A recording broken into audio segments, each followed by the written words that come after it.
Vishwasanchar news मध्ये आपले स्वागत आहे। आज आपण या ठिकाणी 2023-2028 कृषी उत्पन्न बाजार समितीच्या सभापती आणि उपसभापतीच्या निवडीसाठी उपस्थित असलेले आमचे ज्येष्ठ मार्गदर्शक आणि मोहोळ तालुक्याचे नेतृत्व यशवंतदादा माने, तसेच आमचे मार्गदर्शक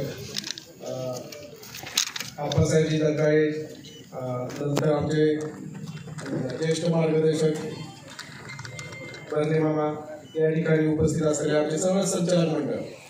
आम्ही या ठिकाणी निमगाव घेतले असतील, निमगाव परिसरात असतील, इंदापूर तालुक्यातील सर्वच विविध कार्यकारी संचालक असतील, अध्यक्ष असतील, उपस्थित सर्वांचं मी या ठिकाणी स्वागत करतो आणि आभार मानतो की या ठिकाणी मला नवीन असताना नवीन अनुभव कसलाही नसताना या पदासाठी नियुक्त करून संधी दिली, त्याबद्दल मी सर्वांचं प्रथम आभार मानतो।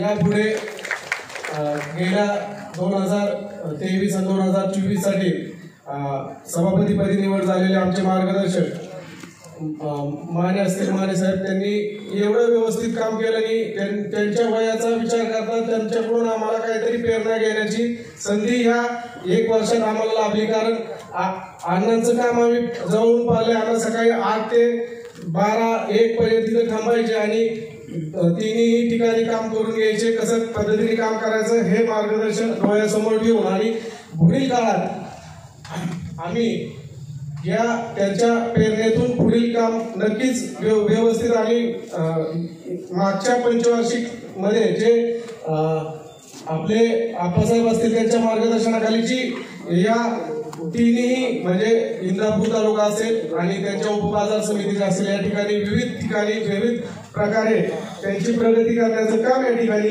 त्यांच्या मार्गदर्शनाखाली नेहमीच करण्यात आले। जे 5 वर्षात केलं त्या प्रेरणेनेच त्या सर्व संचालक मंडळ असतील आणि सर्वांनी त्यांना भरघोस मताने निवडून दिलं। हे कारण म्हणजे फक्त त्यांनी केलेले 5 वर्षाचं काम। कारण आपण बघतोय की मार्केट कमिटी तोट्यातून नफ्यात आणण्याचं एकमेव कारण काय असेल तर हे संचालक, मागील संचालक मंडळ असेल आणि चालू संचालक मंडळाने केलेलं काम असेल। हे सगळं ज्येष्ठ आमचे मार्गदर्शक असतील, मोहोळ तालुक्याचे आमदार असतील किंवा आमचे आप्पासाहेब असतील, आप्पासाहेबांच्यामुळे आणि त्यांच्यामुळे त्यांनी जडणघडण या संस्थेचं जडणघडण करण्याचं काम केलं। आपण बघतोय येणाऱ्या काळात ही संस्था अजून कशी मोठी होईल, यांच्या मार्गदर्शनाखाली मला काम करण्याची संधी या ठिकाणी दिली, त्याबद्दल मी सर्वांचं आभार व्यक्त करतो आणि माझे 2 शब्द संपवतो।